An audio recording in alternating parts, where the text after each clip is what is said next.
2025, Rory McIlroy wins the Masters and Tottenham were shit. 2026, Rory McIlroy wins his second Masters and Tottenham are still shit. Nothing changes. We are Beyond the Whistle. I am Matty K, and this podcast is brought to you by GME Media.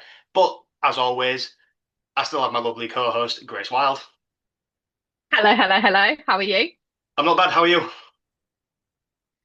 Tired, back to work, so tired. But other than that, it's been a good weekend of football. Yeah, as before we jump in, Lincoln City have officially been promoted back to the. Well, actually, I say back to the Championship for the first time. They've been promoted to the Championship. I've got a bit of a soft spot for Lincoln. I love the city. I love the place. Massive congratulations to Lincoln for getting promoted. Absolutely, totally agree. So, wait, shall we jump straight in with the game? If you've not seen us before, we are Beyond the Whistle. We break down each game. We go in fixture order as they're played out on the fixture list that Sky give us. So we'll start off with West Ham all the way through to Man City Chelsea as time of recording. Man United Leeds play tonight. Uh, if you're not following us already, follow us on all of the social media platforms that we post on. Uh, you get told this by all your favourite creators, including us. Grace, you was at West Ham at Wolves, wasn't you? West Ham 4, Wolves nil. Do you want to kick us off? Oh, it would be an honour to. It was yeah, it was a long drive to get there. We were stuck in all the Friday traffic as you know, as you expect. And it was Edward and me, my brother. He's been on here before. He said to me, this has got to feel like it's worth it. Do you know what I mean? Like it's always worth it going to see West Ham, but when you sat there at like 7:30 eating a bag of crisps because you've not had dinner and all that sort of stuff, you do feel like it's got to be worth it. And my God, was it worth it? Genie wept. I mean, it was nervous in that stadium, Matty. It was nervous. You could feel the tension. It was crazy when the players came out. I mean, look, West Ham fans are great. They get behind them, whatever happens. Um, but you could just tell everybody in that stadium was nervous. And to be fair, we were sloppy to begin with. We were giving away some quite a few passes, some bad touches. We didn't look great, to be honest with you. And Wolves were playing with their freedom that I've been banging on about for weeks. But then Mavropanos managed to head one in the back of the net. It was a great header, and it just settled us right down. I mean, it was just before half time, so perfect timing. Then half time happened. I think there was I described it on Sky as being hesitant optimism because I was optimistic, but I was definitely hesitant about it because I understood the context of that first half. Um, but then we came out in the second half and they didn't seem hesitantly optimistic. They went for it. Tati managed to get himself a brace, which was just brilliant. And then Mavropanos got himself a second goal. And it ended 4-0, and that was an almighty statement win from us, I have to say. Yeah, I texted you that. I mean, I was supposed to be at this game with you. And it was too bad that I couldn't make it really. But I texted you say this felt like a statement win for West Ham. Yeah, absolutely. I mean, it's one of those things where you don't necessarily have to worry. Obviously, the latter stages of the season, of course, you do in a relegation battle, but still at this point in the season, most of the time, as long as you're doing the thing that you need to do, what happens around you is relevant, but it's not the most important thing because you've done everything you can. And I think Friday night we got the 3 points. We got a convincing win as well. It wasn't a 1-0 squeaky bum time. It was an enjoyable 4-0. Um, and we just got to sit back and watch everybody else. We put the pressure on everybody else. We managed to get ourselves out of the relegation zone for the first time in months. It was just huge for us. And Somerville being back was massive. We've spoken about his influence on West Ham.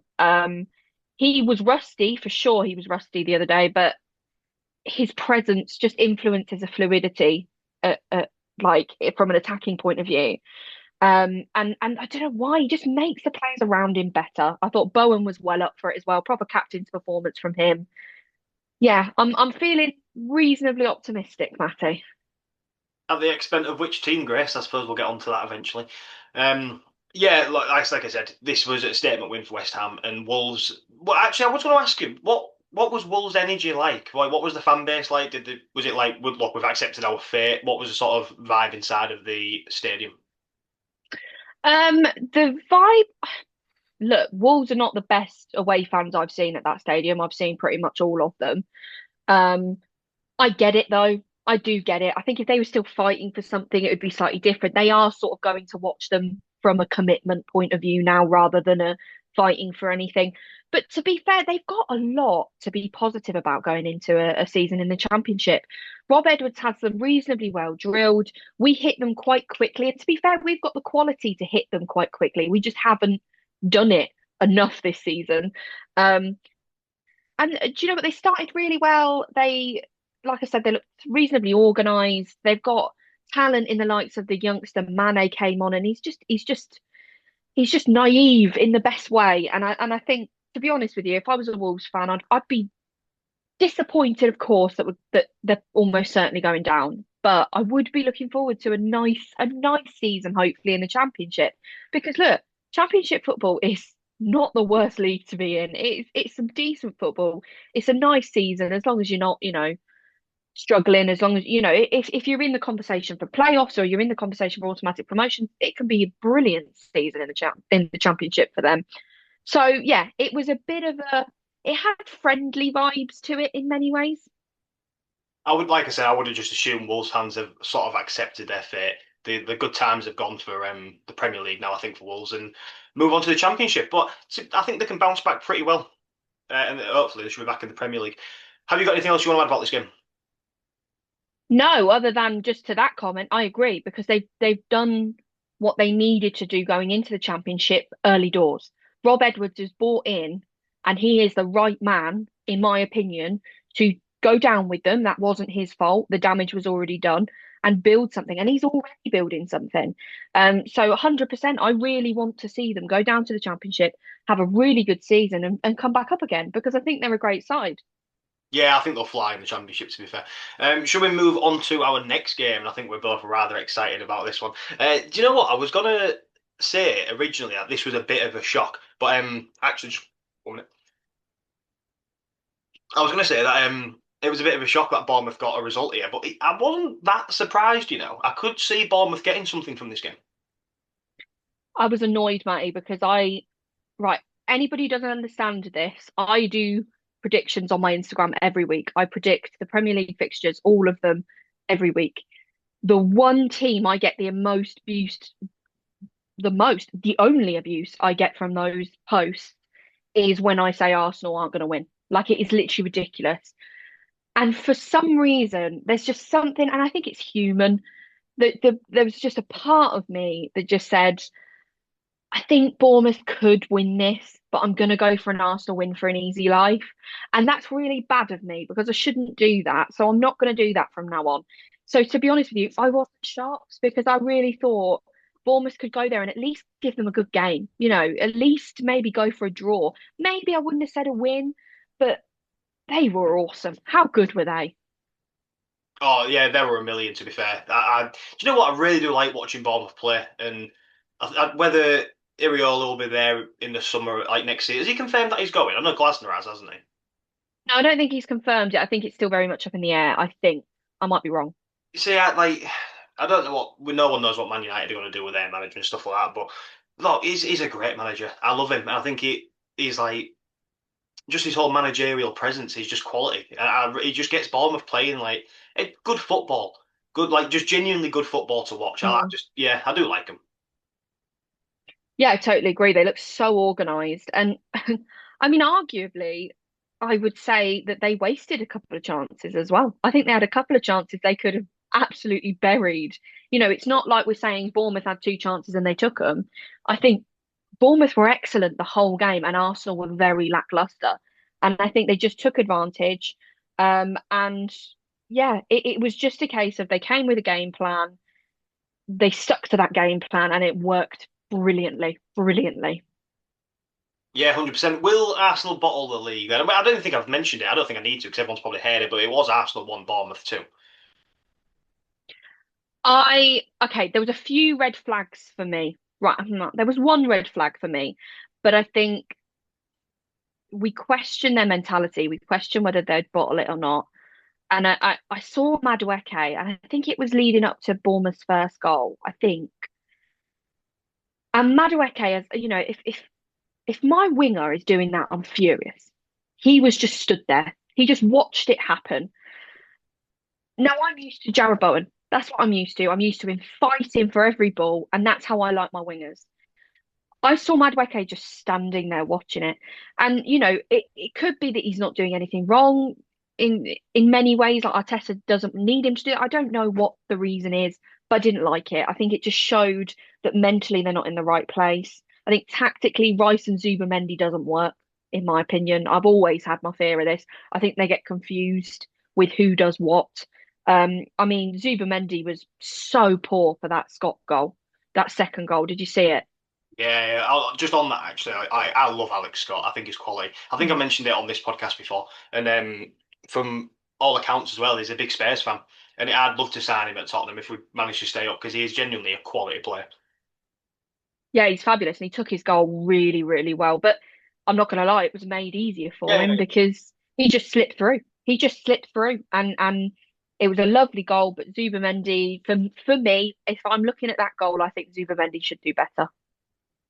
yeah, definitely. No, I just wanted to highlight 'cause I thought that aside, he was pulling the strings as well throughout the game for Bournemouth, and I just really Mm. enjoyed watching him. But one thing I wanted to bring up, sorry, was David Raya's passing numbers. Have you seen this?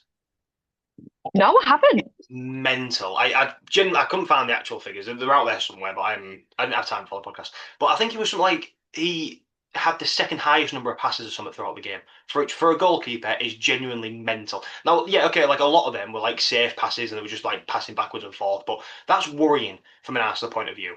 And you've got to really question it, haven't you? Because when you think of Arsenal, or when I used to think of Arsenal playing back in the day, there was so like free flowing. Do you know what I mean? There was like Hmm. one little 1-2 passes here and there, and like you think of Arsenal and you think of the Giroud goal and stuff like that, and them little silky finishes. And I'm not seeing. I know, okay, yeah, the top of the league, but I'm just not seeing that good football from Arsenal. And I think there was one point as well where, if you look at the still image, the players are like shouting at the referee, and you think it would be like for a penalty decision. It was for a corner. That's how desperate they were. They were Mm. shouting at the ref for a corner because he just like, they're not. Nothing inspires me watching Arsenal play. No, and I think this has been the complaint all season, isn't it? That if Arsenal win the league, both and to give credit to some Arsenal fans, from Arsenal fans as well, where if you win the league based off of that football, of course you go down as just winning the league and no one gives a shit, and that's fair enough.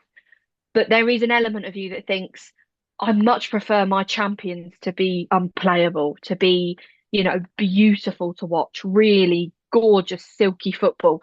And that is just not the case with Arsenal. I just think we could do a whole podcast of looking at that performance and trying to work out what went wrong and how Arteta's to blame or how such and such is to blame. And we don't have time to do that. But I just think there's only a few players on that pitch that I could say to you put in 110%.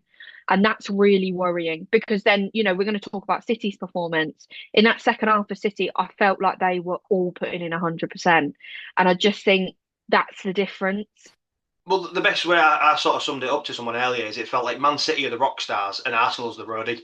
Like they're always there, they're always Yeah. part of the show, but nobody cares. Do you know what I mean? Mm. It just feels so flat from an Arsenal point. But you're right, we could do a full podcast on it. But I wanted to ask you actually because I got into a conversation with this with someone else. If Arsenal do end up trophyless this season after conversations over the quad a couple of weeks back, does Arteta keep his job? No, No. no. I don't think he does. I don't think he can. That is such a wasted, I think in football, we talk about generations, we talk about squads and we talk about, oh, remember this squad, remember that group of players. This should have been one of those squads for me. This Arsenal squad was insane on paper.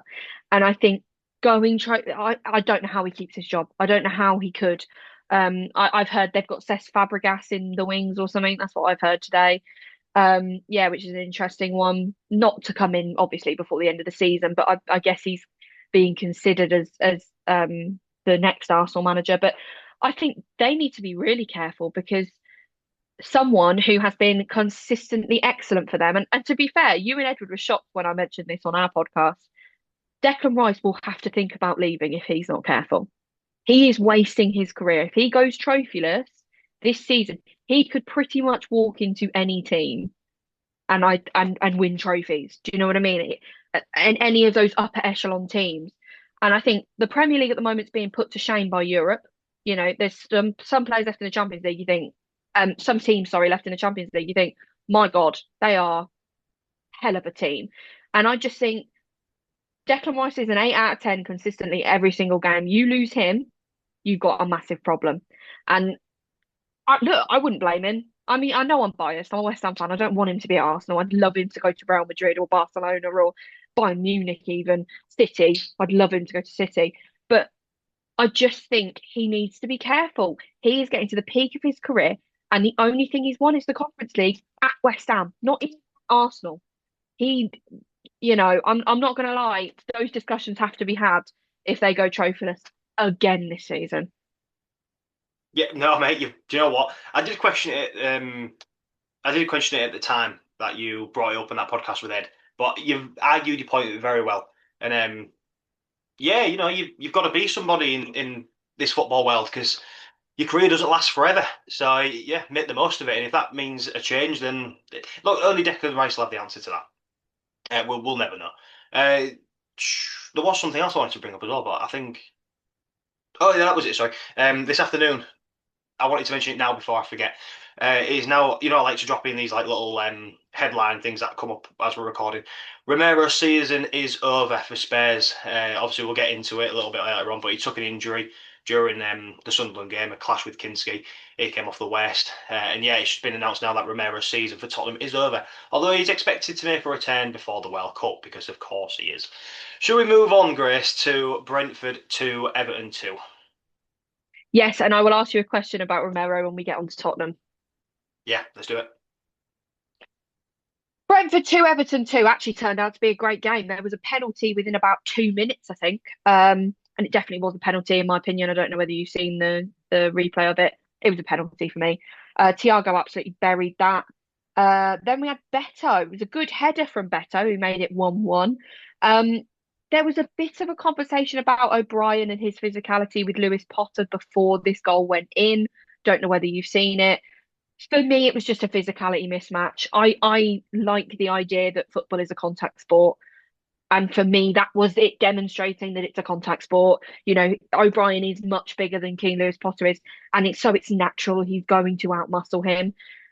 So there was some conversation about that. I'm okay with it personally. Not that anyone gives a shit, but I am okay with it. Um, but then Thiago made it 2-1 to Brentford. It was a deflection, I believe. No, the deflection. Hang on, what was it? I forgot what the goal was. I think the deflection fooled Pickford. Pickford couldn't get to it because of the deflection. I don't think he was expecting there to be a deflection. I might have that really wrong, but there was a reason Pickford didn't get to it, is the point I'm getting at. It was a decent finish by Thiago. Thiago has just been magnificent this season, and I'm sure we're going to go on to talk about him further. And then right in the dying embers of the game, Dewsbury Hall made it 2-2. And it's the same thing with Dewsbury Hall. You'll have heard me talking about it previously. He's just in the right place at the right time. Positioning is great. He's ready to pounce on any sort of rebound, any sort of issue. It's not great defending, but Dewsbury Hall is there to put it in the back of the net. He's just perfect, perfect. And it ended 2-2. What a great game. Yeah, he's had an interesting season, Drewsbury, hasn't he? He's kind of like, especially with Grealish dropping off, or not dropping off, but being injured for Everton. He's kind of stood up and he's been there all season for hasn't he? I can't even speak now. He's been there all season, hasn't he, for Everton? Yeah, I think he's actually quite a reliable player. I think he wears his heart on his sleeve in many ways. And you're right, there was a bit of a sort of hole in Arsenal, in Everton when Grealish got injured, because Grealish was a bit of a breath of fresh air for Everton, and I think they all enjoyed watching his football. But Dewsbury Hall's just slotted into that, and that's lovely. I think Everton have done so well this season. I would love to see them get some European football because I think they deserve it. You know, I'm obviously a big fan of Moyes. I always have been. I'll always love him for what he did at West Ham. And I'd like to see him do it with this Everton side because I think he's got them really well drilled, and he's got those little stars, like, he's building something of Beto. Beto is becoming difficult to play against.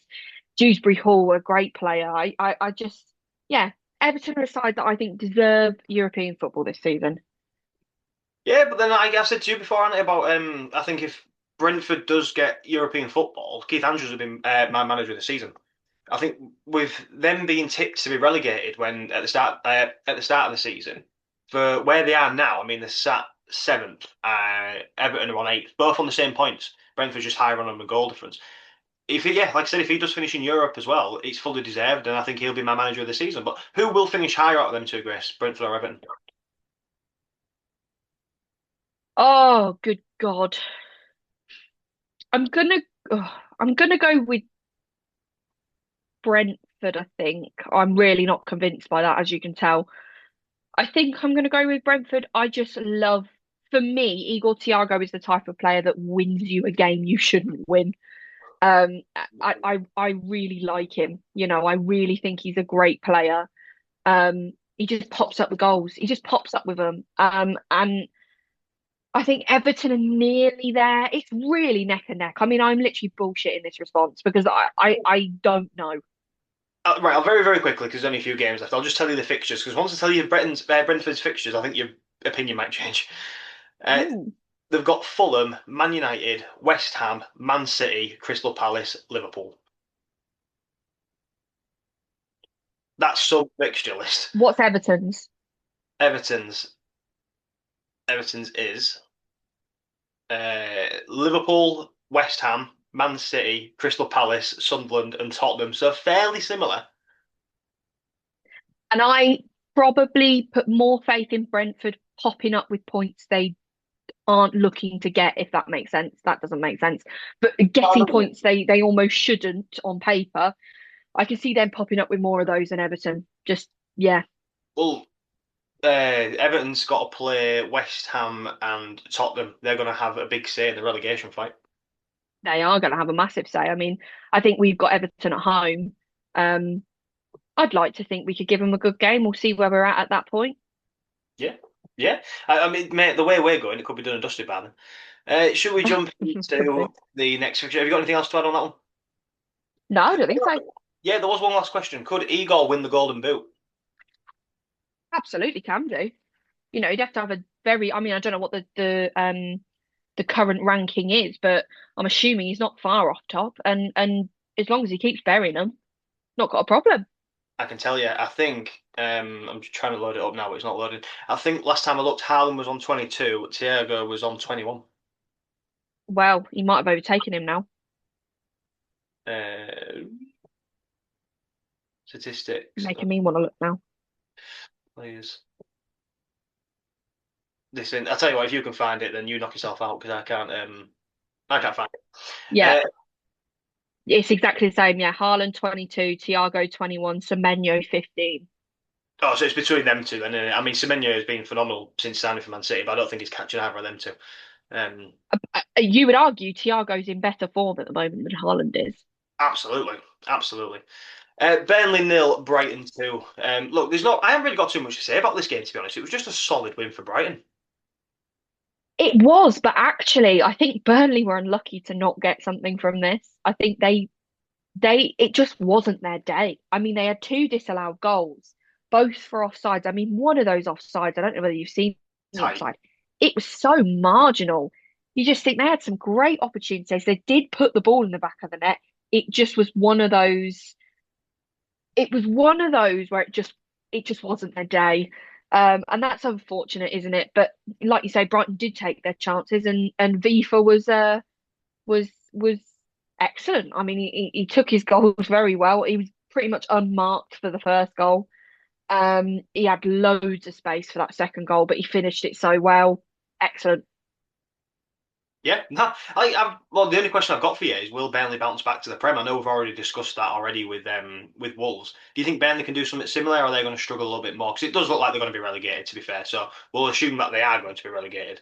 But yeah, how Mm, will you think they'll fare in the Championship? For me, they're one of them teams that they need like a league of their own in between the two Championship and Premiership. Like, mm. they're not quite good enough for the Premier League level, but they just seem too good for the Championship. Yeah, and they're a team that really relied on their defensive ability in the championship last time. If they could do that again, then maybe. But I think Burnley need to build.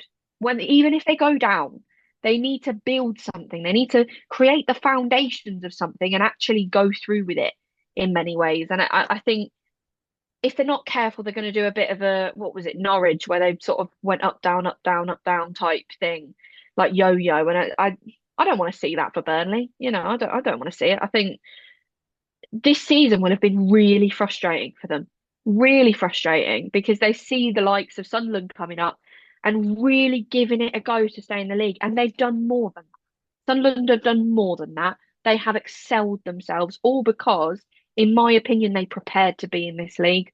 I think Burnley were far too reliant on the team that got them automatically promoted.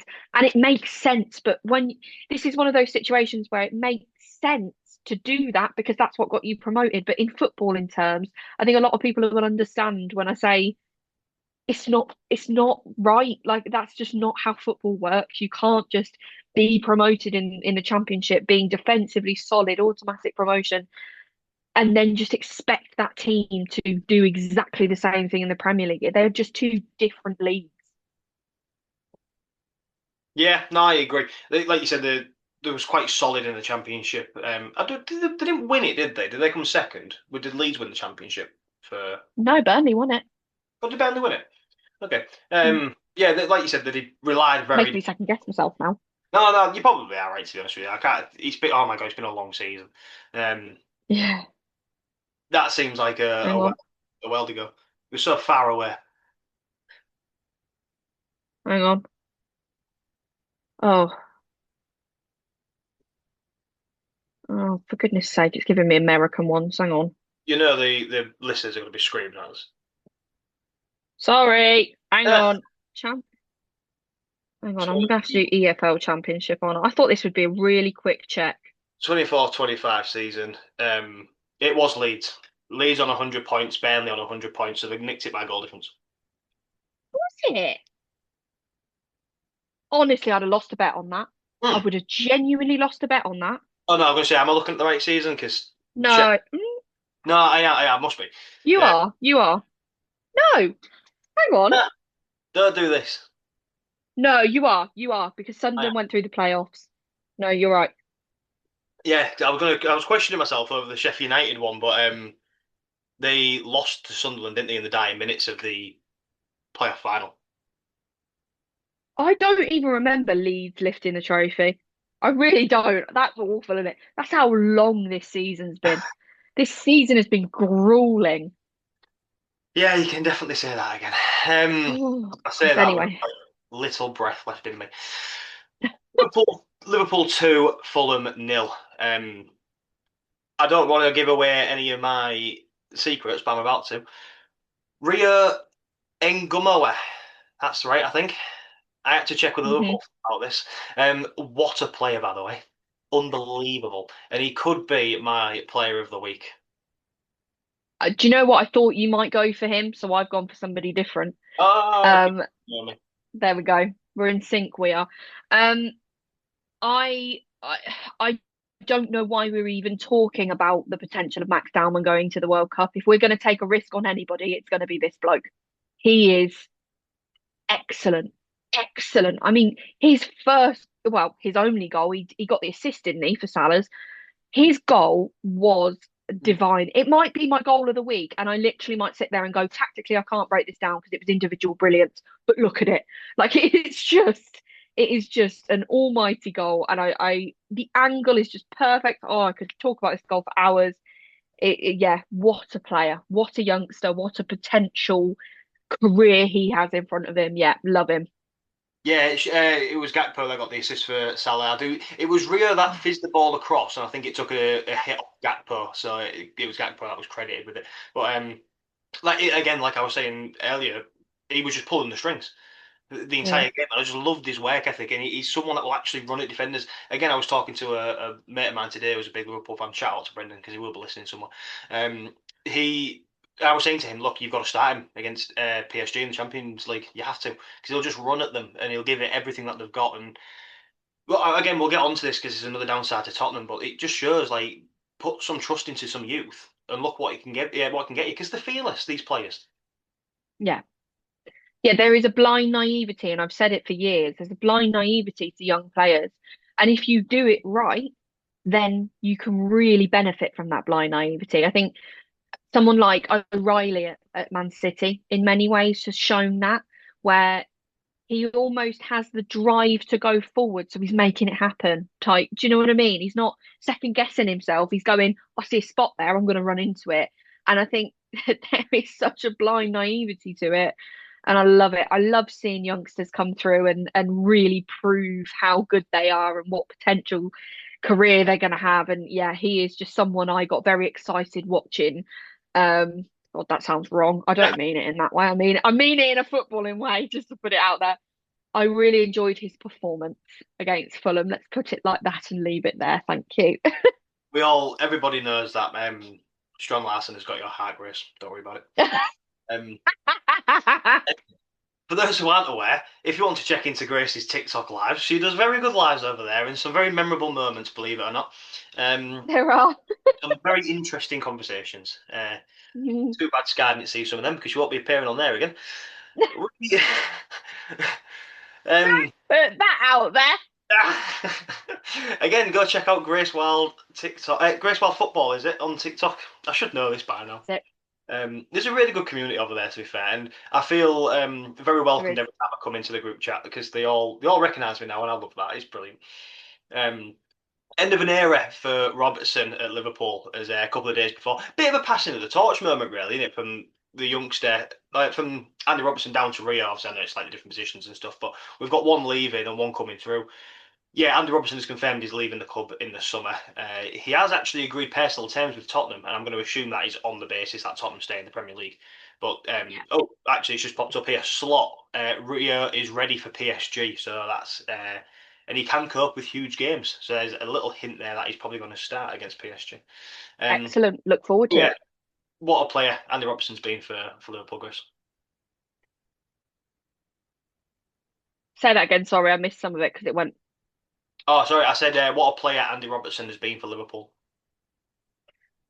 Andy Robertson is one of those players that I've just always enjoyed watching playing football because he just puts everything into his performances. And, there's never any doubt how Andy Robertson feels. And I love it. He's in a category for me of like John McGinn. And weirdly, they're both Scotsmen. They're just passionate about their game. They just enjoy playing football. And do you know what? I think I really hope he stays in the Premier League because I think he still has the quality to be a really important player.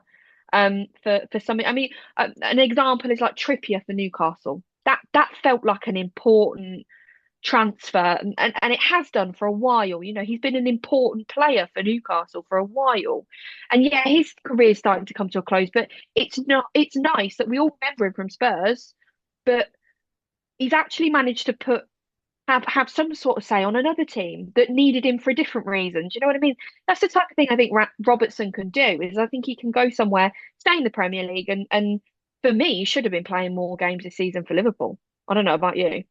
Well, yeah, especially there's been like a lot of question marks over Kerkez as well, whether what your thoughts are on that. But is Andy Robertson one of the biggest steals in football? Do you know how much Liverpool paid for him when he was at Hull?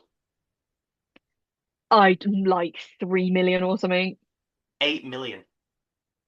Oh my God. I mean, I said that because I was really lowballing it, but Christ, that's insane. 8 million. And to be fair, do you know what? Hull have actually produced some players. No, not produced because they didn't bring to the academy, but they've had some players. I think they bought Man United bought Harry Maguire from Hull as well back in the day. I think They both did, Andy yeah. Robertson and It was Maguire. Leicester who bought them from Hull. Yes, oh, yeah, you are right, yeah. Because I think both them two left Hull at the similar times, I believe. Or did they join Hull at the similar time? I can't remember. Um, but yeah, one of the absolute steals for me. 8 million for what the career he's had is just phenomenal. I wanted to ask: is there hope for Liverpool when it comes to a Champions League spot? While it's mathematically possible, there's always hope because this season has thrown some absolute curveballs. I mean, you cannot call it, but you can only you can only really predict based off of their past games this season. And for me, there's not been consistent enough for me to really put them in contention. Um, I think it's still there. I really want to see them try it against PSG and really go for them. I'd love to see that at Anfield on what is it, tomorrow night or Wednesday, at time of recording. Because obviously I don't think they will win the Champions League, but obviously if they win the Champions League, then they've not got a problem. I think Liverpool have got to chalk this one off. They really do. I think it's been an emotional season. I think it's been a tough season in many ways. It's just been tough. It's been tough. And they'll look back at this and go, no wonder we didn't play consistently. No wonder we didn't, you know, have full mental strength to go into a title race or to go into a proper Champions. I mean, they've done well in the Champions League, to be fair, but yeah, I can't say I can't say I'm really motivated to say, yeah, they've still got a chance. I just I don't think I am. I don't think they're consistent enough. No, fair enough. Should we jump into our next game? I don't think I've got anything else to add on that one. Absolutely. Crystal Palace 2, Newcastle 1, and your mate Strand Larson was subbed off for a Mateta masterclass in the end, Chris. That's the beauty of having two different types of strikers. I mean, I think most people would probably play Mateta over Strand Larsen anyway, because Mateta is some player when he, really goes for it. Um, this was an interesting one actually, because I thought this was an opportunity for Newcastle to get themselves something away from home, because Palace obviously have got Europe to consider and they're doing really well in Europe. So, naturally they're safe. They're not, they're gonna really start prioritizing Europe. Um, Newcastle did score first. It took a lot of Ramsdale saves. I mean, some of those Ramsdale saves were excellent. And that stopped Palace from going in front. Newcastle ended up going in front. It was a Sula. It was quite a nice team goal, I thought. But then Mateta, proper strikers, finished just pretty much unmarked. Made it 1-1, and then again Mateta managed to get himself. Well, he didn't get the pen. Who won the pen? Someone won the pen. I've forgotten. Don't think it was Mateta, but Mateta took the pen. It was a shirt pull. I think they're always given. And it was 2-1 Palace in the dying minutes of the game. It was 2-1 Palace. Yeah, I mean it's good composure in it from Mateta in the what basically was the last kick of the game. Um, what has happened to Vissa and Nick Voltemada? Because we just spoke there briefly about Mateta and Strand Larsen. On the other side of the coin, you look at Vissa and Nick, and it just doesn't click. I don't know. I don't know what it is. I don't know whether there's been too many combinations this season for Newcastle, too many alterations, a lack of consistency. Who knows? Maybe it's just not a fit. There are certain players that just don't fit. I've liked what I've seen from Vissa particularly. I think Vissa was someone that I was looking forward to playing for Newcastle. But yeah, it's a really odd one. That have you got any thoughts on it? It's like I said to you a while back, I think, when Vissa was just coming back from injury. I'd love to see the big man, little man partnership again, but I just don't think that sort of football is in this world anymore.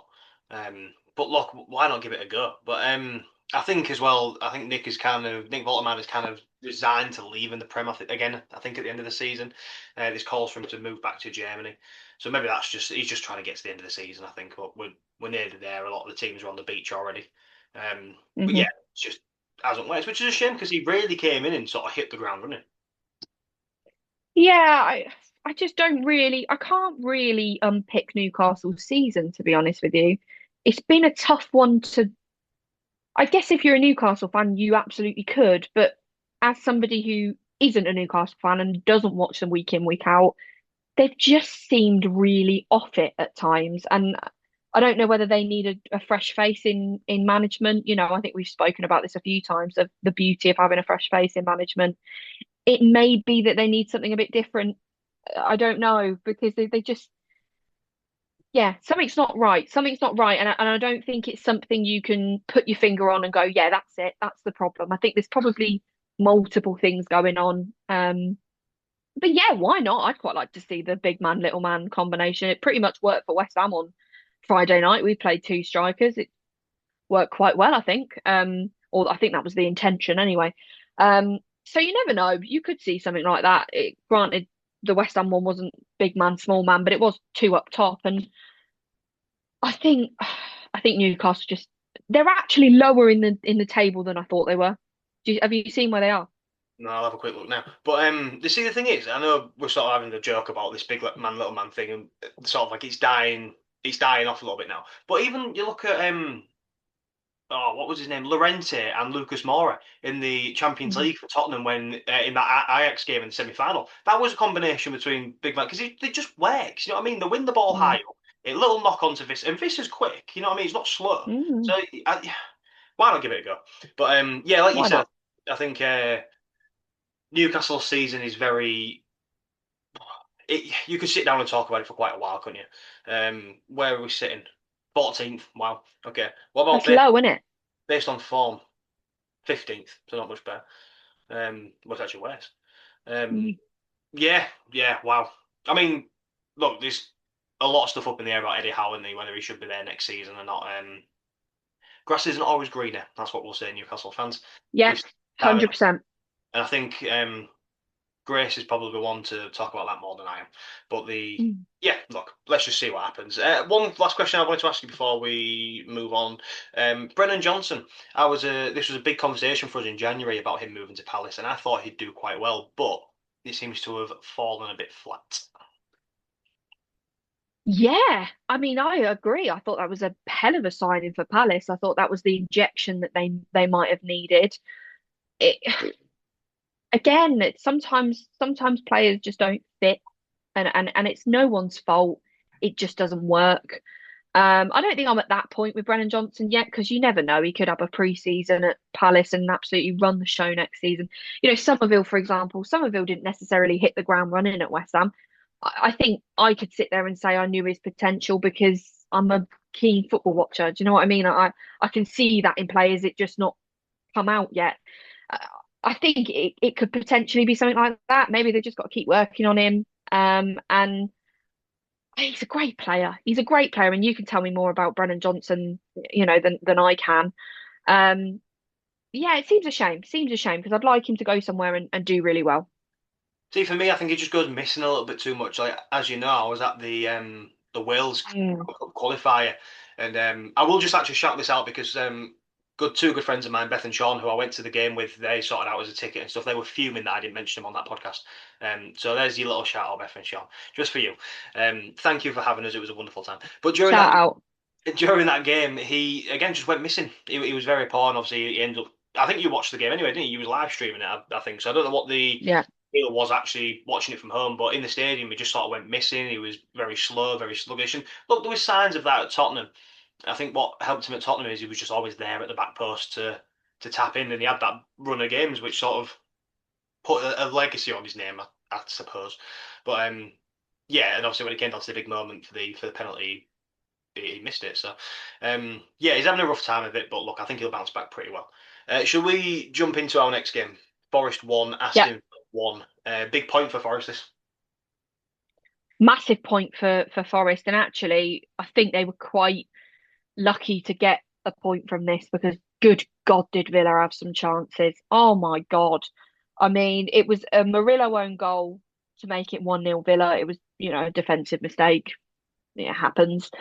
Um, and then Nico Williams, great strike, managed to make it 1-1. And I think there were so many Villa winning chances, so many. And as a fan of another team fighting relegation, I was sat there like, please bury one of them. Please just put it in the back of the net. But for some reason, Villa just couldn't. They just couldn't do it. I think Villa fans will be really upset because that's 3 points they really could have done with, and they probably deserve to have. Um, but yeah, from the other side, it's a great Forest point, especially sandwiched between those important European games. That's a great home point for them. Yeah, a bit of keeper drama before the kick-off as Martinez was. Did he? I'm assuming he picked up an injury in the warm-up or something like that. That's what I've heard. Yeah, Yeah. Yeah, so they had to make a late change to the keeper, which is never good. But he look, is what's the is it what's his um what's the goalkeeper's name? Is it like Bizot or something like that? I don't know. I'd have to look. I'm Sorry. sure. I'm sure that's Villa's backup keeper that came in. I think I'm pronouncing that right. Is it Bizot or something? I don't know.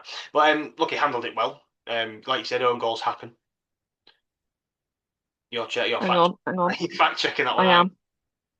Yeah, Bizot. Yeah, Yeah, I you. recognise him. This of you, you're making me doubt myself a lot today. Um, Sorry. it's fine. Yeah, yeah, mate, absolutely do not listen to what I say because I'm an idiot. So you are very well within your right to check, or fact check me.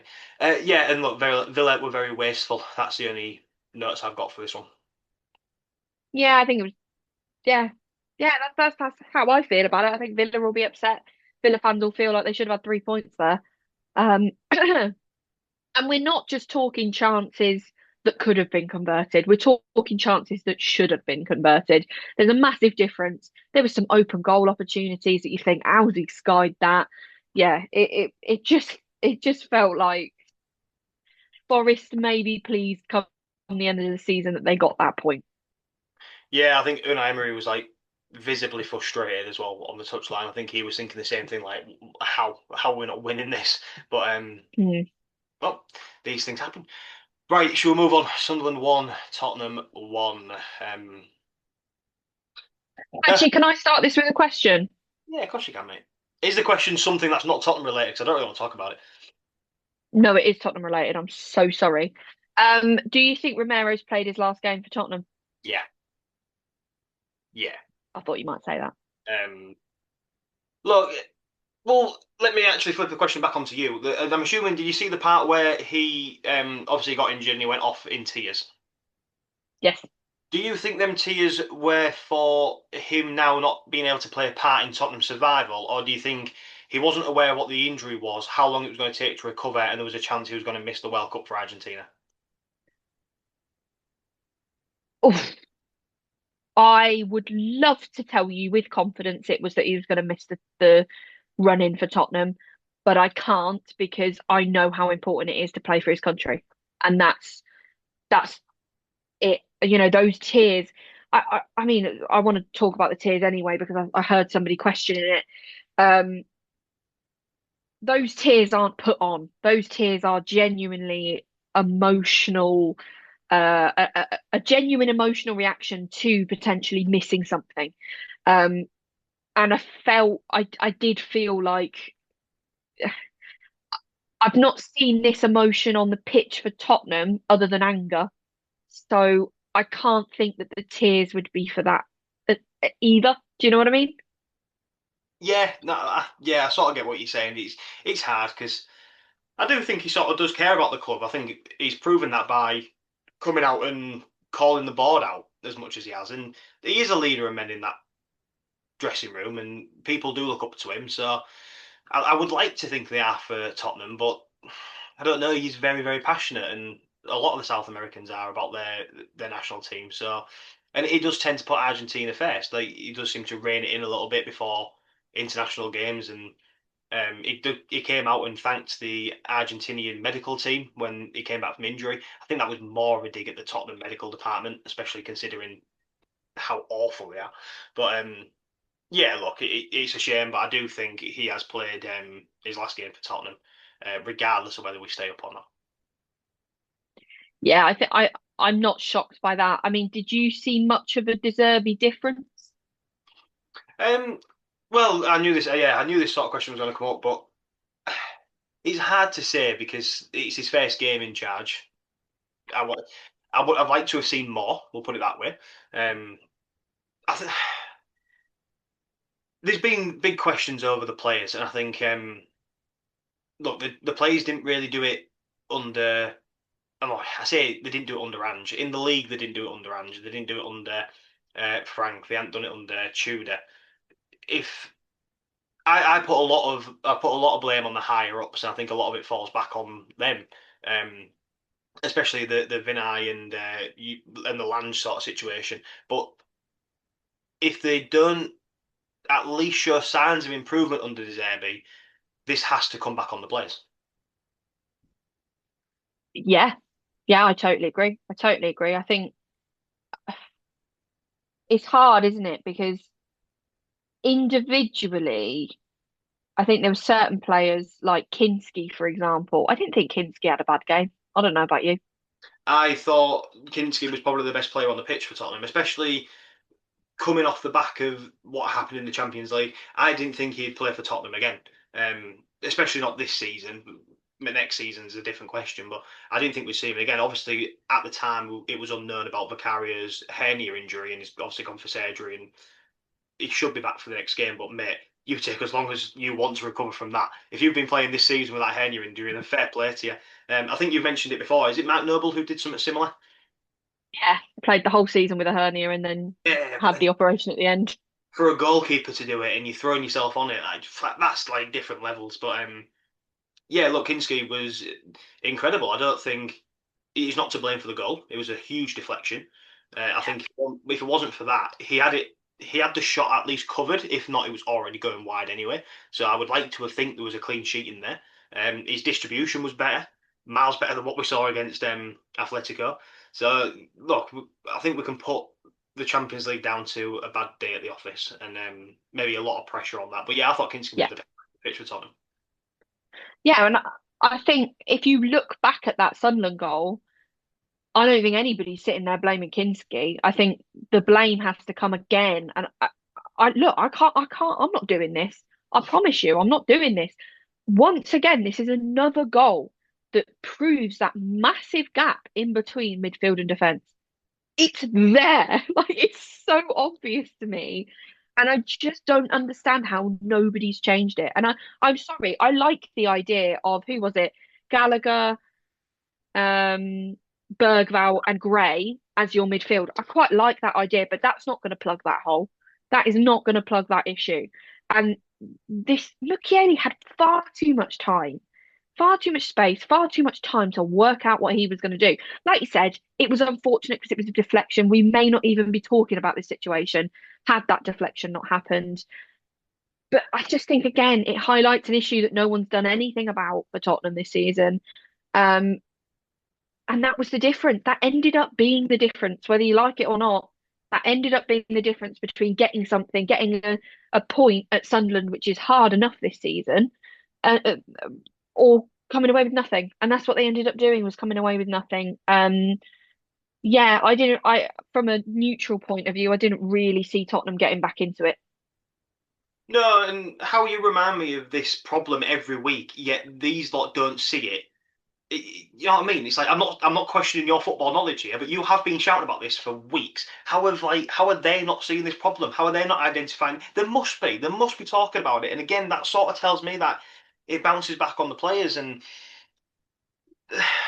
I think there's Tottenham are going to be like they're on the edge of a revolution, whether that is they're going to turn this around and go on a run throughout the Premier League, or they're going to get relegated. And what a wail that will be for Tottenham. Well, it's football in general, and I think I don't, I don't really know what to say anymore. I'm just sort of like lost. It's these deep rooted issues in the club, and yeah, the fact that something so simple as you say, this midfield problem isn't being highlighted enough.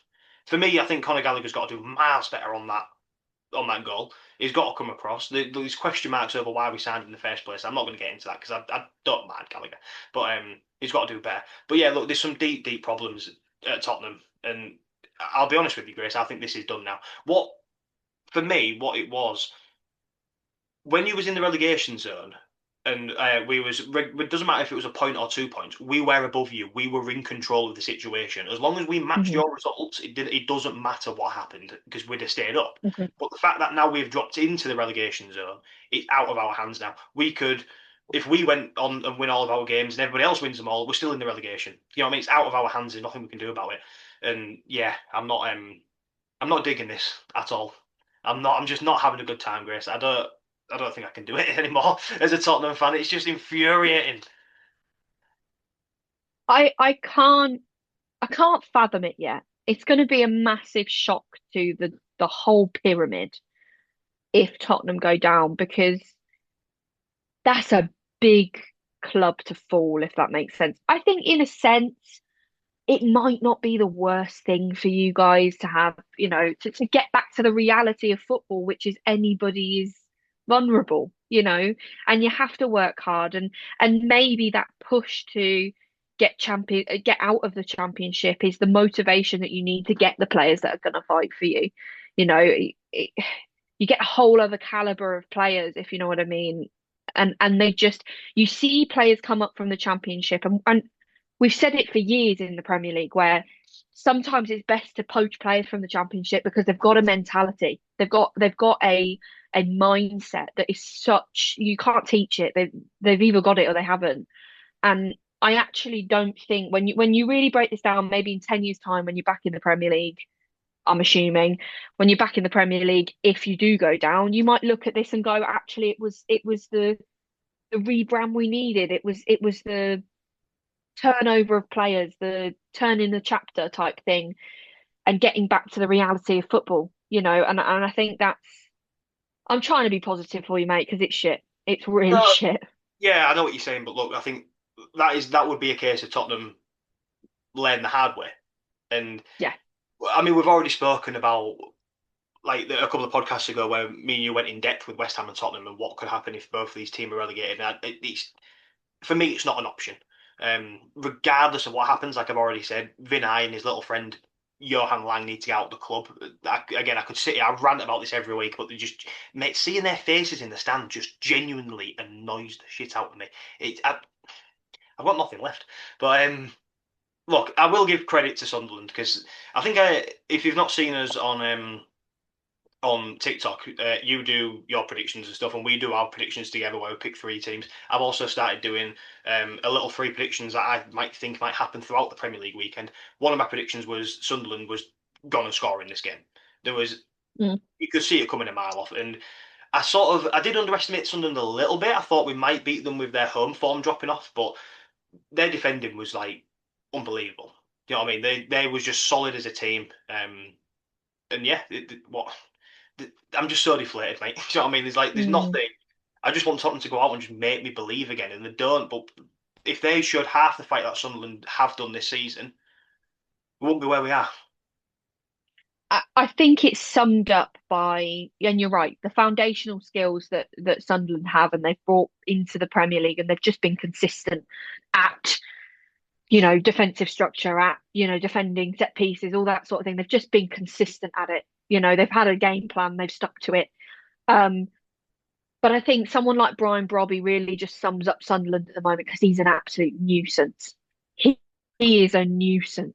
How he stayed on that pitch yesterday is absolutely beyond me. I've not even. Do you know what you just reminded me? I've not even put that in the notes. That referee was genuinely shocking yesterday, and I'm not even just from a Tottenham point of view. Some of the stuff was going against Sunderland. That referee had a bad game all round yesterday. He was genuinely awful, like woeful. Um, but yeah, look, Sunderland, fair play. Yeah, yeah. I think Sunderland just did what maybe not as beautifully as they have done, this season, but they just got the job done, and that's the reason that they're in the position that they're in, and Tottenham are in the position that they're in. Do you know what I mean? That is the difference. Um, Solid 1-0 win for Sunderland, even though arguably they probably sat there and expected to get a win from that. Yeah, probably. And I do feel real guilty because I feel like a lot of the time we take up our airtime with Tottenham, and it must be nice sometimes to just not have to deal with this. But there's just so much to say on them because they just Yeah. don't know what's going on. Brighton is our next contestant, and it's a must-win game for Tottenham. They can't lose that game, especially I think yourself and Forest are playing Wolves and Burnley. I think aren't they? Which are even worse than us We somehow. got Palace. Oh, have you got Palace? Have you still got them to play? Mhm. Burnley, no, we've played them, I think. Oh, have I you? Okay. think. I might be getting confused. I could have sworn them two were still had to be played, but um, maybe not. Let You me can check. fact check it. Hang on. There's a Let lot me of fact facts, check it. isn't there? I know. I know. We're fact checking all over the place. It's just because you don't believe me, do you? Of course not. No, we haven't got Burnley to play. Oh, okay. Well, fair enough. You can fact check me as much as you want now. But yeah, look, let's move on uh, to actually genuinely one of my favourite games of the weekend.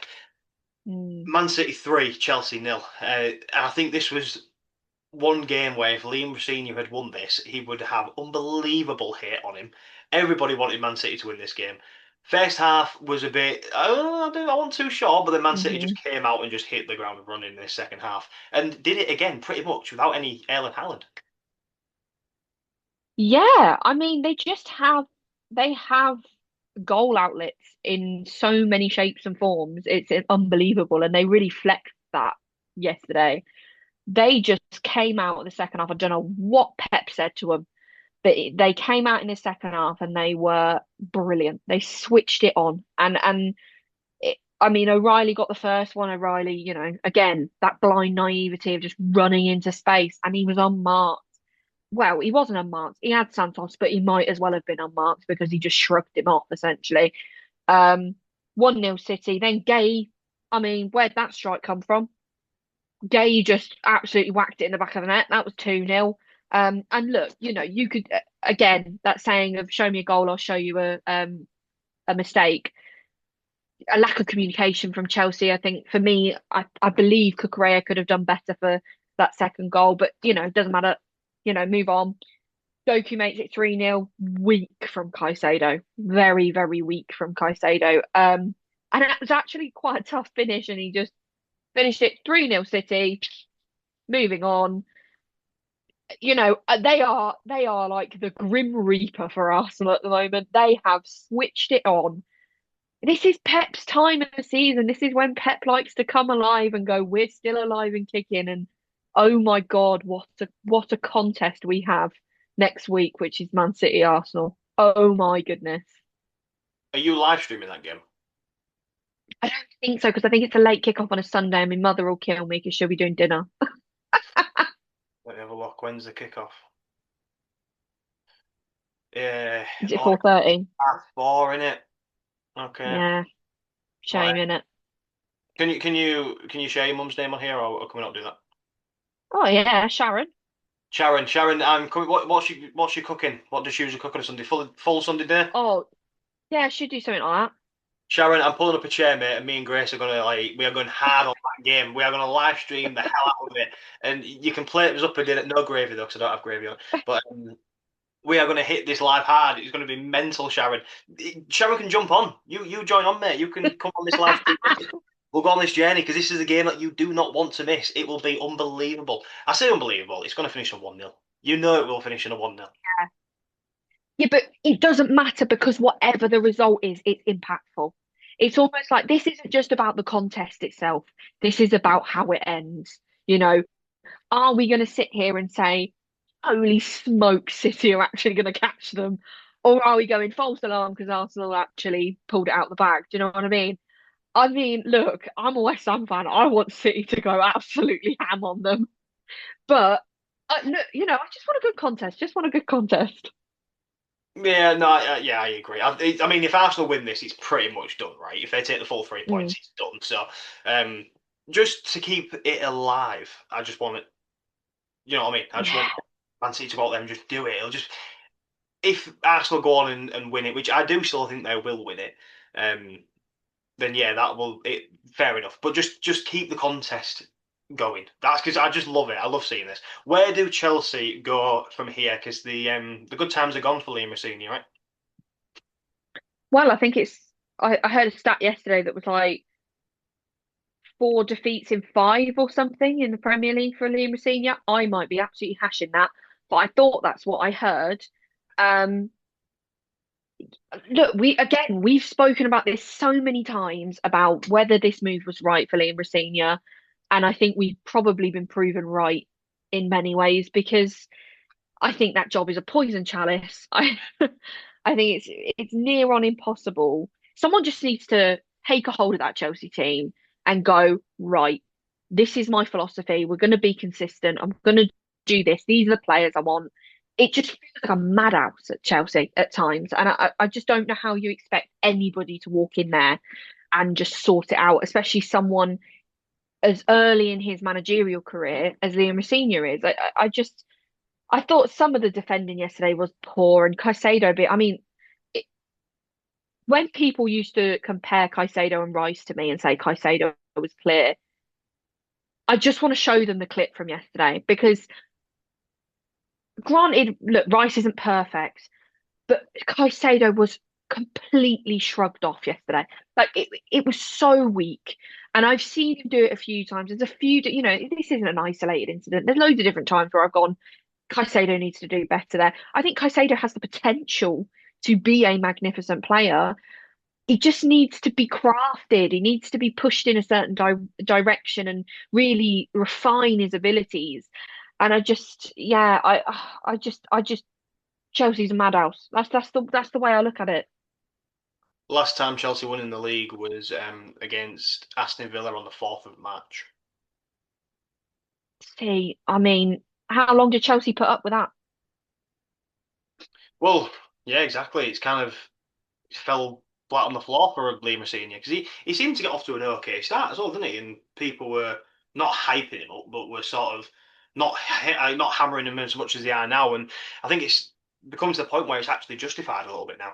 And I mean, they're playing Manchester United next, and then Brighton, and both of them could easily do Chelsea over. Easily, easily. Yeah, I'm dependent on how Man United do against Leeds tonight. I probably will say Man United win against Chelsea, because for me, Man United and Chelsea are. I feel like Chelsea are off on the beach. Yeah, yeah, probably. Yeah, I mean, I love this game, but yeah, I was feeling way too damn good about this Man City result. I needed to, especially after the Tottenham loss. You just mentioned it, Man United versus Leeds on tonight. Give us your prediction for that game, Grace. Oh, what's my prediction? Go on, you do yours while I get mine up. I've not actually done it, I don't think, but I'm going to go. Leeds are struggling to score recently. Man United, how will they bounce back after the international break? I'm going to say, ooh, I could see a 3-0 Man United. Ooh, I've gone 2-0 Man United. 2-0 Man United. Is it at Manchester? Yes, it is. Yes. Yes, it is. Yeah, I'm going to go 3-0 Man United. Wow. Goal of the week. This is what Oh, you, goal of the week. yeah, this is what you break down, isn't it, on Instagram, TikTok, wherever you post it. It is, but my goal of the week this week, I don't know how I'm going to do it this week because it's Ngomoa's goal. I can't get that one out of my head. I love it. I love it so much. I don't know how I'm going to tactically break that one down because it was individual brilliance. So I'm going to go for his goal. I just think oh, what a future that kid could have. Yeah, absolutely. Yeah, keep your eyes on the socials for that, whether it's Instagram, TikTok. I think we'll post it both anyway, even YouTube. I think we were across the YouTube channel as well. What was your what was it? Game of the week. Game of the week for me was Arsenal 1, Bournemouth 2. I thought that one was excellent. I thought you might go Chelsea, Man City. Oh, to be honest, it was a tough call between the two. If I had to choose specifically one, it probably would be the Arsenal game, just because I'd love to see Arsenal drop points. But look, not yeah. Normally I wouldn't settle on the same one as you, but I'm gonna have to this time because it's just too good to see Arsenal drop points. I know it's slightly biased because we are Tottenham and West Ham, but I don't care. It's our podcast. We'll do what we want. Grace, what is your player of the week? My player of the week might be a little bit of a shock, actually. I'm pretty sure I know yours, but I've actually gone for Ryan Cherky because I thought everything City did well in that second half came from Ryan Cherky. I thought he was really influential, and he was just a bit like a silent partner. Do you know what I mean? He just did everything right, and that set up what was an outstanding second half, a statement win. And I don't think they would have done it without Cherky on the pitch. So that's my player of the month. Player of the month, player of the week. Well, he's done well. Yeah, to be fair, you could pick a number of Man City players. They're animals this time of year, especially in like the business end of the season. And I think Arteta will need that game against Man City like he needs another hold in the head because that's just not one that he needs to deal with right now. Yeah, I think I've already mentioned man, Ryan Ngumboa. Is that right? No, I put a B in there. This Brendan. I spoke to you about this, and he said there's no B in it, and he's put a B in my head. It's not Ngumboa, is it? It's Rio and oh, you've got me saying it wrong now. Oh, you can tell it's Ngamoa. That's it. It's Ngumboa. Rio and Ngamoa. He's literally texted me as well to say, "Do not put a B in it."